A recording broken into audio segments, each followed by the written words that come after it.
Baik, tumpuan Awani 745 adalah pelarasan subsidi oleh kerajaan untuk memastikan sasaran subsidi terarah dicapai.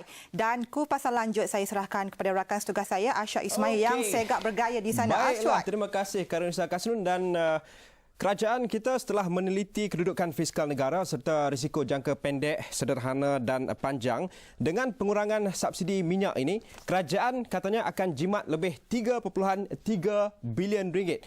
Dan persoalan mengenai 3.3 bilion ringgit itu, jika diperhatikan di laman Twitter yang telah pun kami dapat melalui hashtag Awani745, ini persoalannya, 3.3 bilion ringgit kerajaan jimat ini ke mana hendak disalurkan. Itu antara perkara yang berbangkit dan pastinya kita akan bawakan jika lihat daripada kerajaan 3.3 bilion ringgit yang jimat itu akan disalurkan kepada pelbagai perkara dan pastinya ke manakah arahnya. Yang pertama pastinya ke pendidikan, sekolah, jalan raya iaitu infrastruktur, rumah mampu milik, perubatan, pengangkutan awam dan seterusnya insentif golongan berpendapatan rendah yang melibatkan dalam kita mengurangkan jurang pendapatan antara masyarakat serta tidak lupa lebih kepada pengangkutan awam ke arah menuju negara berpendapatan tinggi. Jika kita perhatikan penyelarasan, kerana orang sentiasa bercakap mengenai kenaikan harga minyak. Jika diperhatikan dengan lebih teliti, ini sebenarnya bukan perkara baru sejak penyelarasan atau pelarasan mengenai subsidi ini dilakukan sejak 2010 lagi. Ia berbalik kepada perkara-perkara asas seperti yang di sekeliling kita. Aktiviti harian kita melibatkan apa dia? Gula, minyak masak, tepung. Ini kita sedang merasai peningkatan harganya sejak 2010 lagi. Kerana matlamat untuk bagi memastikan kebergantungan terhadap subsidi itu dapat dikurangkan. Contohnya seperti gula. Kita sudah merasakan peningkatan 20 sen harga gula sekilogram sehingga 2012 telah pun dilaksanakan. Tepung antaranya 20 sen kilogram hingga 2010 dan 2011 25 sen. Dan seterusnya mengenai adalah minyak masak. Peningkatan sebanyak 15% pada 2010, tambahan 15% lagi pada 2011 dan setiap tahun sehingga 2014 yang melibatkan peningkatan sebanyak 5% daripada harga ataupun kawalan harga mengenai minyak masak ini. Dalam kita memahami rencam sistem ekonomi kapitalis yang telah pun kita amalkan dan serta inflasi yang kita lalui, tidak pernah kos sara hidup itu menurun. Matlamatnya adalah ke arah negara berpendapatan tinggi. Dan ada dua perkara. Yang pertama untuk kita masyarakat, kita kena berfikir adalah bagaimana untuk meningkatkan pendapatan sampingan.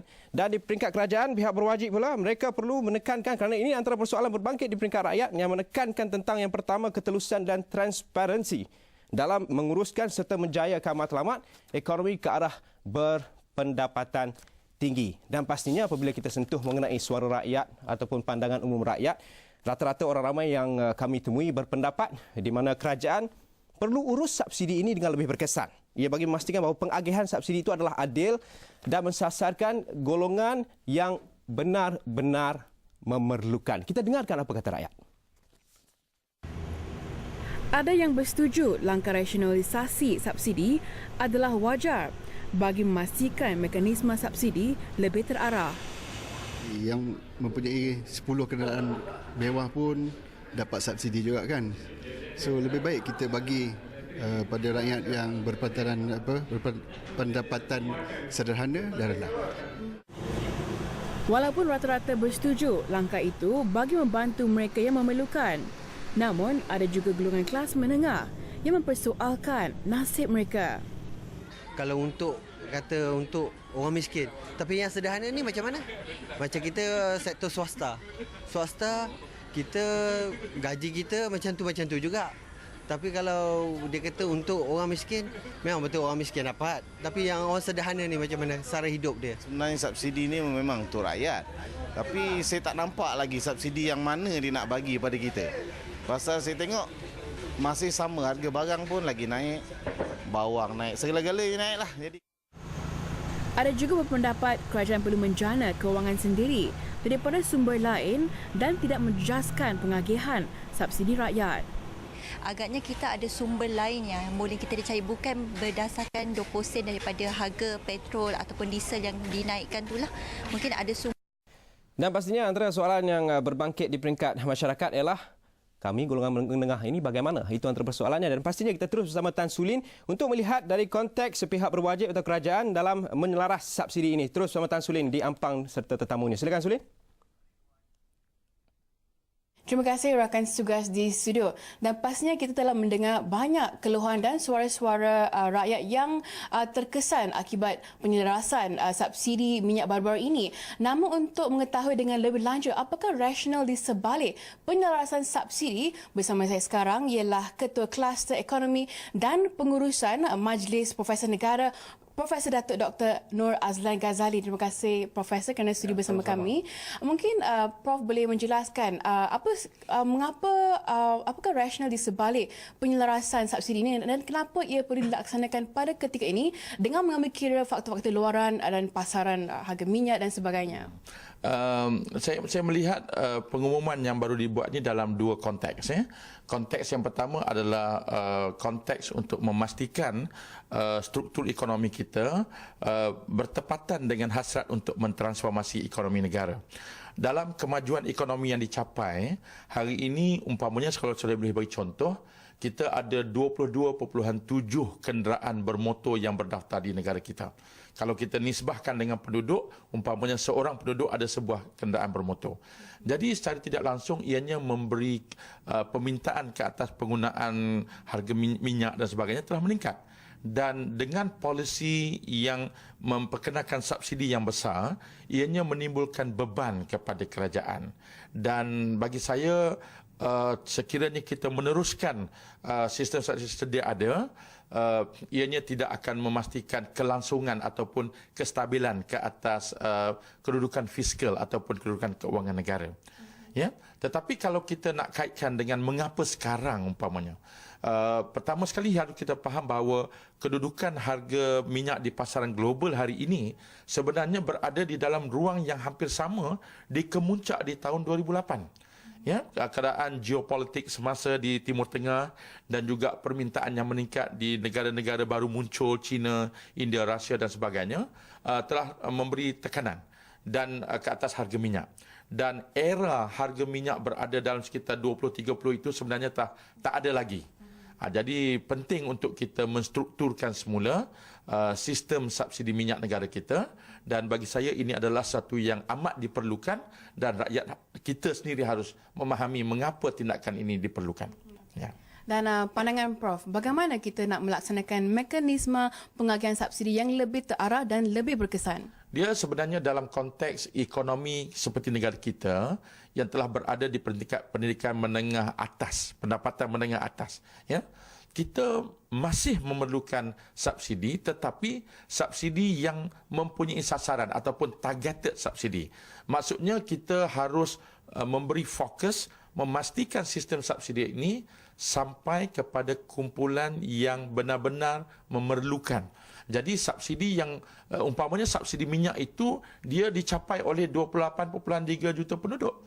Tetapi kalau kita melihat kepada bantuan rakyat satu Malaysia umpamanya, itu adalah bentuk bantuan yang sampai hanya kepada 6 juta isi rumah. Jadi berarti kumpulan sasaran yang lebih memerlukan khusus perlu kita garapkan. Jadi sistem subsidi yang targeted mensasar kepada kumpulan ini, dia dua manfaatnya. Pertama sekali ialah bil subsidi kerajaan akan berkurangan. Itu bagus untuk kedudukan fiskal negara kita. Keduanya ialah penerima yang seharusnya menerima bantuan yang secara terus begini akan mendapat manfaat yang lebih baik. Jadi harapnya ini akan memberi kesan yang baik untuk ekonomi negara kita dan sama-sama kita pastikan ianya dapat dilaksanakan dengan baik. Terima kasih Prof. Itu dia tadi Profesor Datuk Dr. Nur Azlan Ghazali, Ketua Kluster Ekonomi dan Pengurusan Majlis Profesor Negara. Dan tadi kita telah mendengar bahawa apakah rasional di sebalik penyelarasan subsidi, dan nampaknya sekian laporan dari Ampang, kembali bersama rakan tugas di studio. Okey, steady Tan Sulin, dan itu mengenai cadangan kepada pihak berwajib atau pihak kerajaan. Seperti yang saya lontarkan, persoalan kedua mengenai di peringkat masyarakat adalah apa yang kita boleh buat untuk meningkatkan pendapatan sampingan. Dan ini secara langsung ketika ini Marlina Manaf, rakan tugas yang berada di Universiti Putra Malaysia UPM. Silakan Marlina.